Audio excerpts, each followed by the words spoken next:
Hello, Ryan here. Many of you probably know me or have known my story so far, but this is an update video for the GoFundMe on where I was, where I am right now, and where I'm trying to get, and the journey and everything that's going on with that. So, firstly, thank you to everybody who's contributed to Ellie's and mine well-being. It's really helped make this time less scary. There's still a long way to go, but we are very grateful and thank you so much to everybody. Now, firstly, I'm going to talk about how this accident happened. It was a quiet afternoon at work. Because it was quiet and there was no one around, the supervisor wanted to start cleaning out the upright carpet rack. He walked off to get a cart. I lifted up the safety gate that was in front of it, and that safety gate that I lifted up is something a customer can do. It's not outside of my job description. It's what a customer has to do to get the product behind it. So I wasn't doing anything unsafe while doing it. While I was locking it into place, I lifted it up. I looked at the locking in the hinge there. Click 1, click 2, pain. My vision went dark, crash on the ground. There's no more to this accident and injury than that. I lifted up this safety gate and the metal beam above me fell down onto my head, hit my shoulder and hit the ground. I didn't know it hit my shoulder until the next day, because when I woke up and it was like, oh God, I had a really painful spot, and it hit me on the back, the right side back of the head here.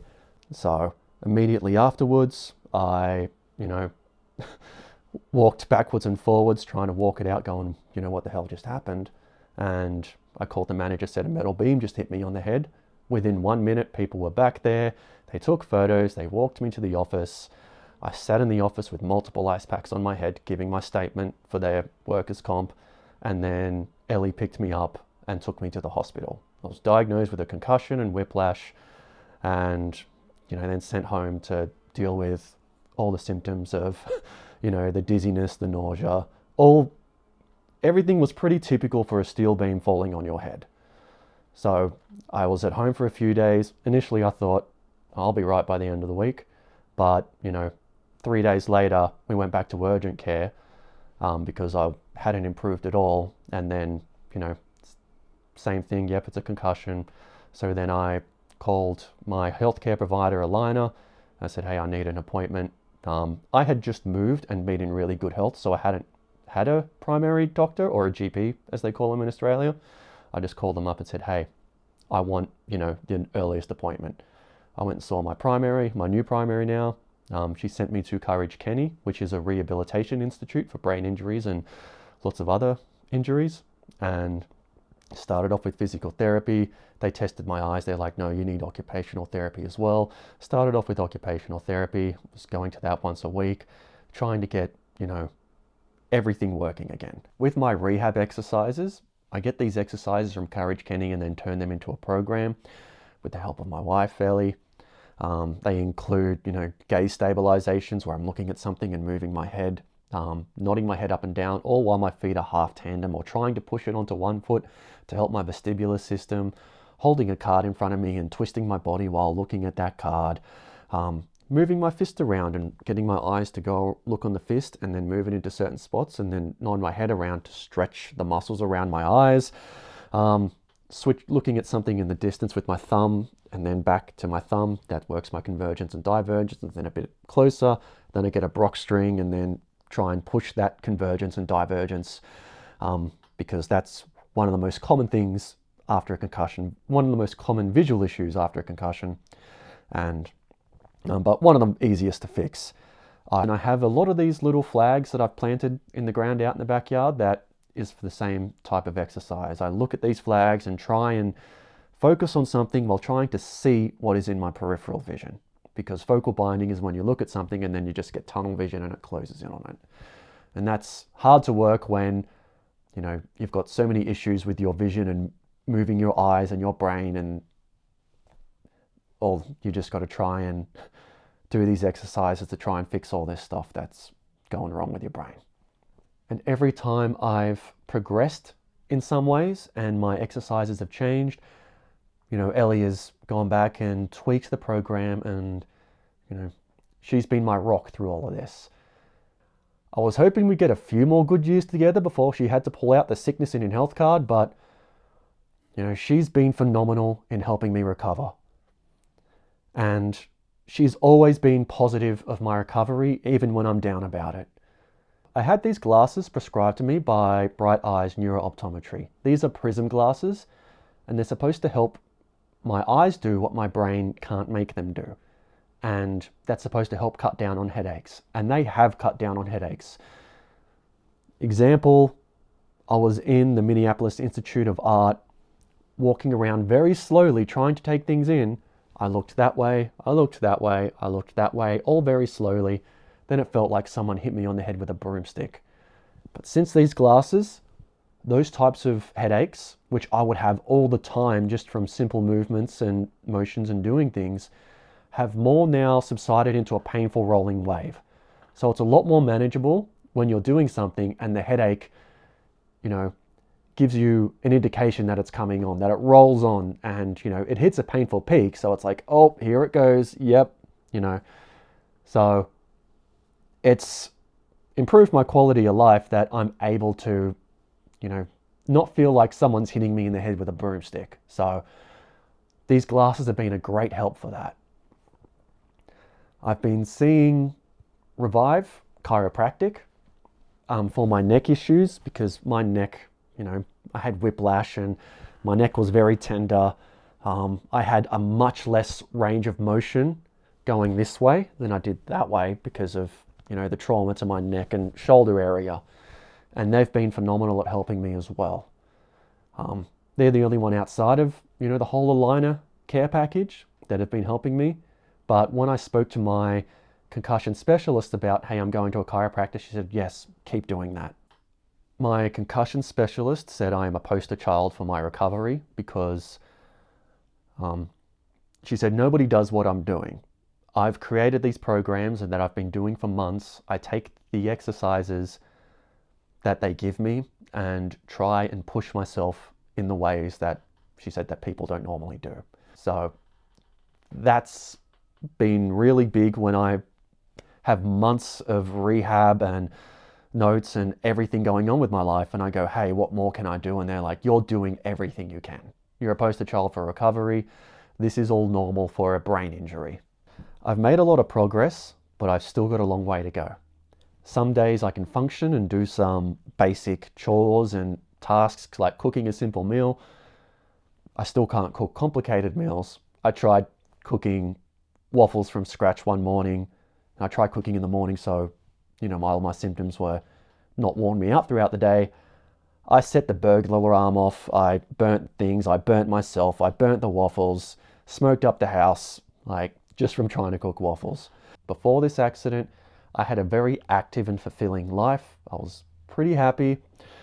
Me and Ellie, we had just bought our first house. We had been spending a lot of time turning that house into our home. I'd go to work all day and then come home. I'd work in the yard, work on the house, do music. I was going to concerts a lot. I was going out, on nature walks, going snowshoeing.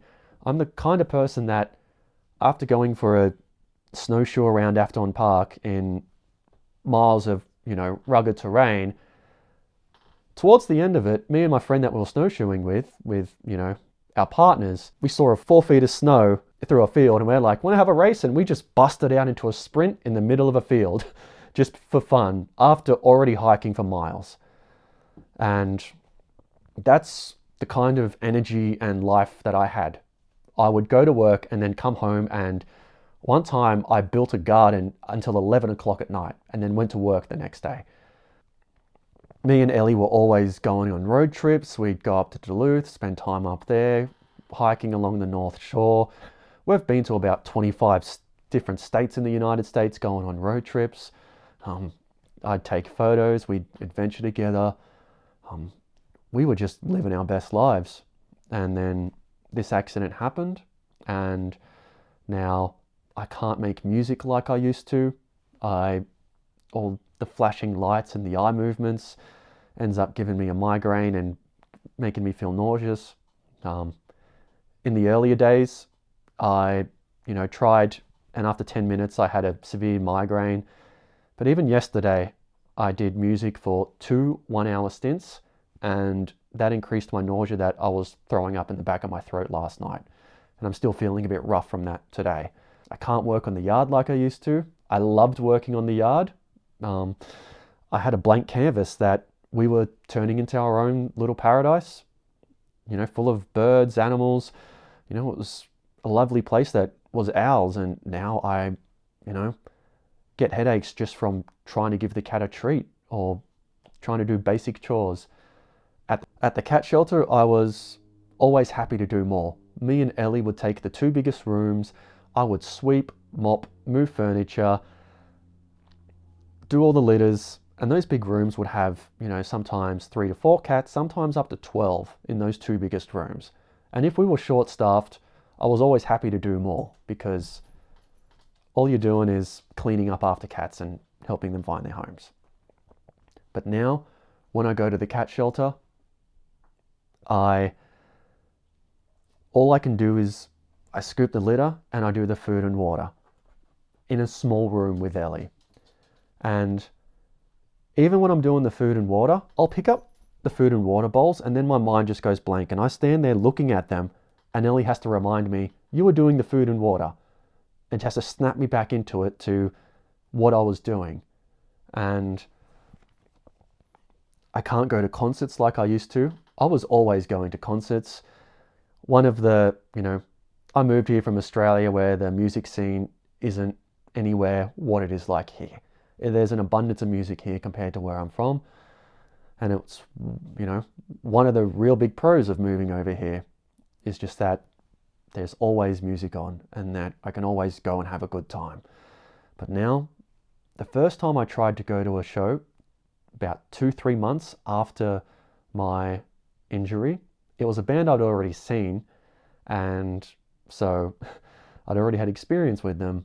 We went to this show, we knew it had seating, I sat at a seat, I had my hands on the table trying to keep my body stable, I had my eyes shut most of the time, I had my beanie on, sunglasses on, and I had a migraine for 5 days. I was very rough for 5 days just from going to see that concert. And when I talked to my occupational therapists about that, they're just like, yes, that's normal. Your body wasn't ready for that. Another show we went to was Aqua, the people that sing Barbie Girl. I'd already seen them in Australia with my sisters. It was a all-day festival and, singing, dancing, having fun. This time, Ellie contacted the venue. They were helpful in putting me in, a section that had seats and, so I sat there with sunglasses on, my beanie pulled over my eyes for the majority of the set, just, trying to limit myself. So I went from being able to sing and dance to Barbie Girl to I need to sit here with a beanie over my eyes and just focus and sit down and just focus listening to the music. So my life has changed in so many ways. Can't do the house projects. I can't even cook. I would spend a lot of time outside on the grill in our yard and I can't even do that anymore. Can't do photography like I used to. Trying to use my camera, looking through the thing and moving my eye, it gives me a headache. So there has been a lot of changes to my life since this accident. And I don't know when I'm going to get that back. I have to keep pushing myself, but while regulating my symptoms. So I have to not go into the red zone that it wipes me out for hours or days, but I have to keep myself in a I don't feel good zone, because that's how you push yourself out of a concussion and a brain injury. You need to keep pushing your symptoms in certain ways so it's fixing your brain and rerouting, rewiring all the things in your brain. So instead of living the fulfilling life that I used to, I'm now spending every day trying to rehabilitate my brain. The way I've been treated by my employer and how they've handled this has been a bit of a culture shock to me. So after I, was hit in the head, gave my statement, went to the hospital, I was calling them up They told me I needed to talk to their insurance company, that they cannot help me. I need to talk to the insurance company. Every time I called the insurance company, the only answer I got was, we can't tell you what's going to happen. The only answer I wanted was, hey, I've been hit in the head with a steel beam. Like, what's going to happen? I've got bills to pay. And the only answer I got was, we can't tell you. So after, nearly 2 weeks of this, I got a lawyer because this was setting up some red flags. After I got a lawyer, they took 5 weeks, roughly 5 weeks, to come back with the response, we don't believe this happened. And on paper it says they don't believe this happened. Verbally they said, the beam was secured so it couldn't happen. Legally, they were supposed to have an answer within 14 days. So in 14 days, they were supposed to, accept or deny, and they took over a month. So they took over in a month to say, we don't believe you, we don't believe this happened. And so now I have to fight that. After Lowe's and their insurance company denied it happened, they terminated me for non-attendance because my reason from being away from work wasn't valid because they denied the reason I was away from work. Since they denied the accident happened, therefore I didn't have a valid reason for being away from work. I called them up and said, hey, I don't want to be terminated. A metal beam fell on my head. And they're like, yep, okay, we'll make notes, but they still terminated me. When I called up and tried to get answers out of them for the termination, all they could tell me was, we can only verbally tell you that you were terminated for non-attendance. We can't put anything in writing. So they terminated me for non-attendance and wouldn't put it in writing. Now, after all that happened, I had a deposition, which is 3 hours of questioning with their representatives asking me questions from everything from, past injuries, past employment, past anything. They could ask nearly any question they wanted. And spent 3 hours talking about all that and how all I did was lift up a safety gate and a metal beam came down on my head. And after that, I had to go to a IME, which is an independent medical examination. Now, the doctor who performed the independent medical examination, when we looked up the reviews for him, every review was talking about how he's a liar that works for insurance companies. When I spoke to a qualified rehabilitation consultant and I told her the doctor I'm going to see, she said nothing in favor of the patients comes out of his office.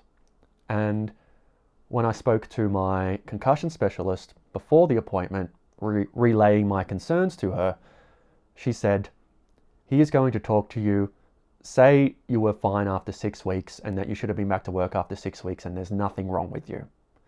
Now, knowing all of this going into the interview, I was expecting him to lie, about his observations and what he saw. But I did not expect him to lie about my responses.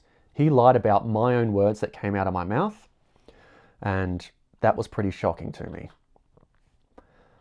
Now, in his report, after Lowe's and their insurance company said, we don't believe it happened, his report said that it did happen, but I was in perfect health after 6 weeks. Now, I saw him 6 months after my accident. I had problems while I was in there that I relayed to him that he lied about. And then he said, this actually did hit me, but I'm in perfect health now. And that's what Lowe's and their insurance company came to the table with in their hand saying, this is our information. So they completely ignored every physical therapist, occupational therapist, concussion specialist, optometrist, chiropractor. Every person who has cared for me has all said the same thing, that everything I'm experiencing is normal for a steel beam to the brain. But they went with their doctor's report of, it happened, but I'm in perfect health. How this could have happened from my perspective. The beam above me has safety pins and locking pins that are supposed to lock it in.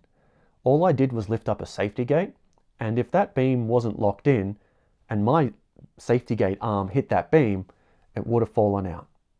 And in the photos here, you can see that the lower beam that runs parallel has been hit by a forklift, and that this section of racking was hit by a forklift, and the damage is there that it's been hit by a forklift. I lift up a safety gate, it falls down on my head.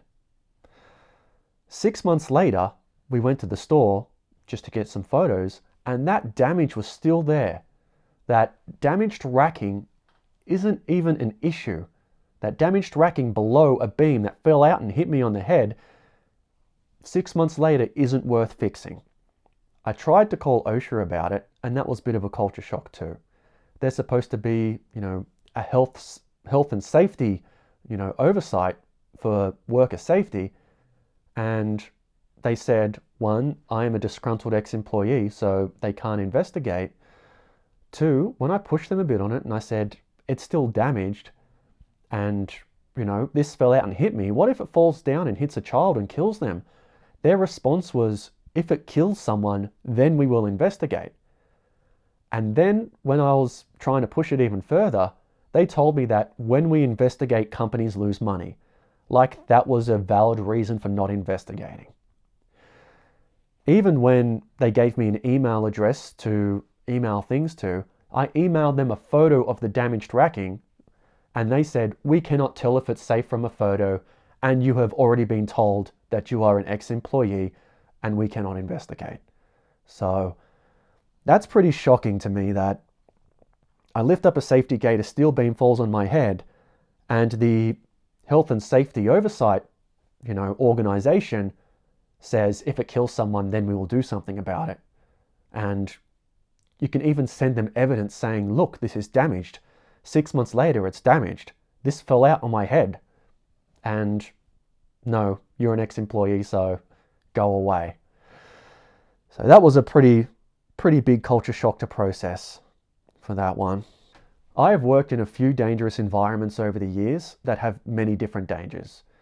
I worked at a truck repair place, pulling vehicles apart, putting them back together, fixing them, twisting chassis rails, driving a crane, driving a forklift. I'm using, oxyacetylene torches, which is the hottest flame known to man, welding, just doing a lot of things that require a higher level of safety and care than working in a hardware store and lifting up a gate. I also worked at a printing press. I did everything from, pushing around rolls of paper that weighed a ton to running machinery, setting machines up. I would run multiple different machines at the same time in the publishing part of a, book bindery. And those have a higher risk factor than opening up a safety gate in a hardware store. And I have never been injured like this in one of those places. With all this going on, I just want my life back. I want to get back to being the person who could work all day and then guard until 11 o'clock at night. Be the person that I could go to the cat shelter, and one of the first things I'd say was, do I need to do extra rooms? Because when it's a volunteer-run organization, you're going to be short people sometimes. I was happy cleaning up after more cats. It's not a difficult thing to do. And it is pretty rewarding to help, animals find their forever homes. I want to get back to all my house projects that me and Ellie, had big plans for. We bought this place because of all the potential that we saw to make it our home. And we were having the time of our lives making it that. I'm pretty handy and I like doing house projects. Ellie's an interior designer and she likes organizing things. I'm very happy, doing the grunt work while she chooses the color and the layouts. And, there's been times where I'm like, I think it should be like this. And she's like, no, and I'm going to show you why. And then I'm like, no. And then she does a full 3D presentation and goes, this is why we're doing it this way. And I'm like, yeah, you're right. So that's what I want back in my life. To just be able to go to a concert, make the music I was doing, get back out and do photography, go on a road trip with my wife. I moved here to be with the person I love and get as much out of life as I could. And I was getting as much out of life as I could. I was doing everything and more that I've discussed. And now, instead of building my life, I have to try and rebuild my brain while the people responsible say, we don't believe you. Oh, wait, now we do believe you, but you're completely healthy. And I'm not healthy. Throughout this video, I've thrown up in the back of my throat because I did too much music and physical therapy exercises yesterday because I didn't regulate myself enough.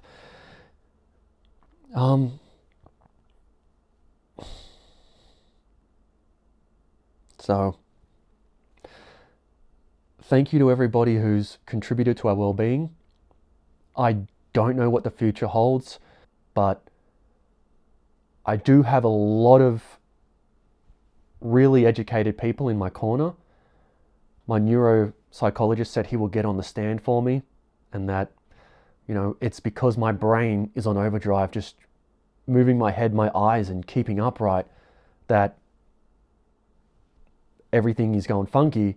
And he said it's a marathon, and then I'm going to have good days and bad days and good weeks and bad weeks. And it gets really rough when you're having a bad week and, I can't even go to the cat shelter and I'm just on the couch being miserable. And, it's like I can't even go to the cat shelter and change food and water. And I still have those weeks and those days. So thank you everybody who's made this less scary. I just want my life back, but I don't know what the future holds. And with a company that's been dishonest every step of the way, I don't know what's going to happen. So thank you everybody, and I hope I have some positive news in the future.